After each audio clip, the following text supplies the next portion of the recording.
Part 2 na po sa ating vlog from Kidapawan to Bagong Tapay. So ang biyahe po natin magmula Poblacion Mlang going to crossing Bagong Tapay. So malapit lang po ito guys, walang fast forward na mangyayari.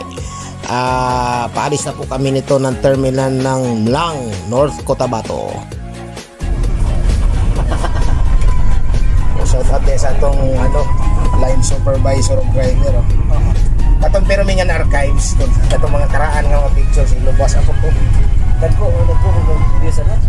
So habang binivideo ko itong vlog na ito guys, nag-usap kami about sa page ko which is Perumingan Archives. So yan, aaminin ko guys, nag-start po talaga yung aming page na mangalap ng mga lumang picture ng mga sinaunang bus dito sa Mindanao from 1950s hanggang year 2000s. Kasi marami na po ang nangyari sa mga bus companies. So marami nang na-establish. Sadly marami na rin ang nawala, pero marami na rin nag-survive. Isa na rin po yan ang Yellow Bus Line Incorporated.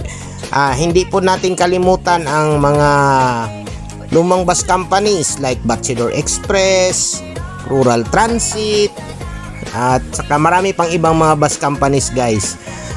So si Yellow Bus pala guys ay 65 years running na po. Isa po ito sa mga bagong ruta nila. So I think hindi pa ito umaabot ng 10 years.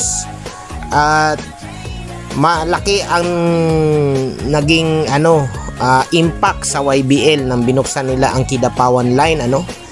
Hindi lang po sa kumpanya kundi sa pag-develop ng mga commercial establishments at saka yung tinatawag natin na convenience para sa mga pasahero mula Kidapawan going to Tacurong, going to Marbel, all the way to General Santos City.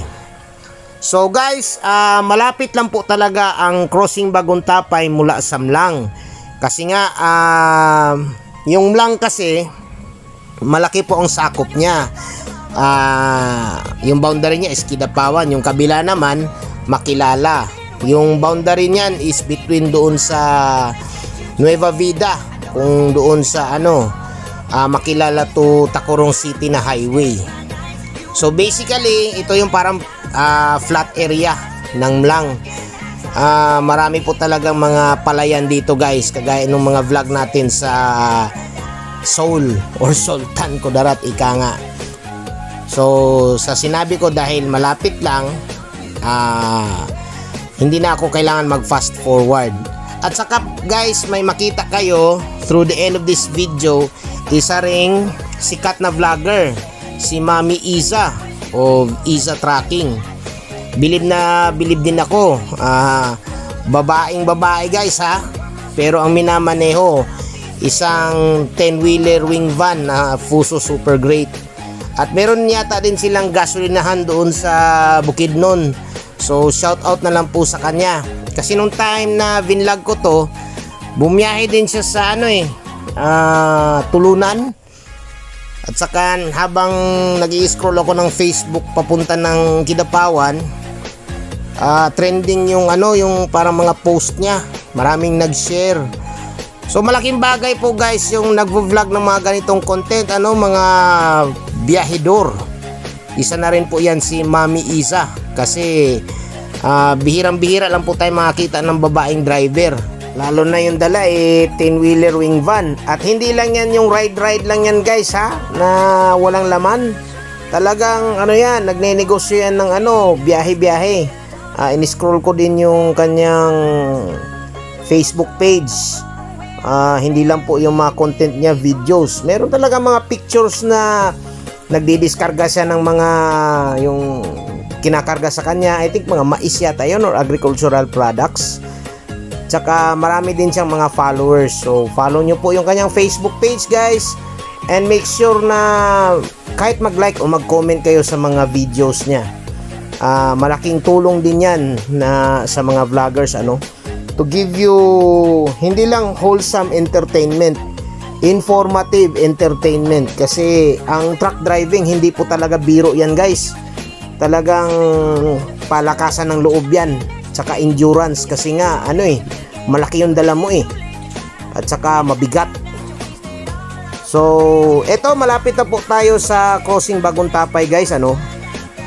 Malaki po yung improvement ng kalsada dyan. Dati 2 lanes lang yan, ngayon sa pagkakabilang ko 6 lanes na rin yan.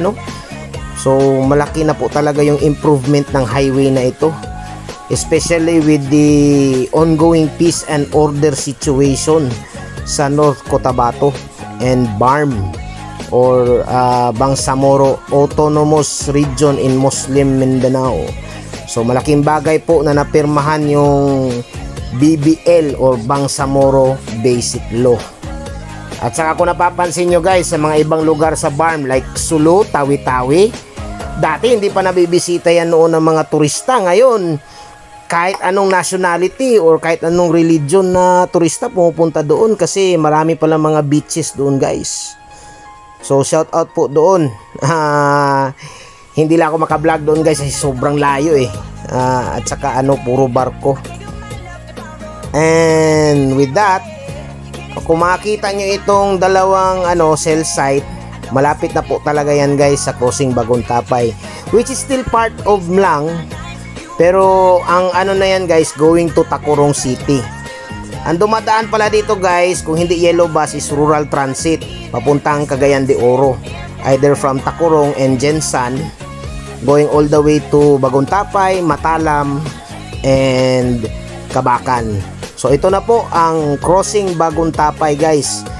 Yan, makikita nyo sa video na yan, may isang van na wing van na Hello Kitty. Ayan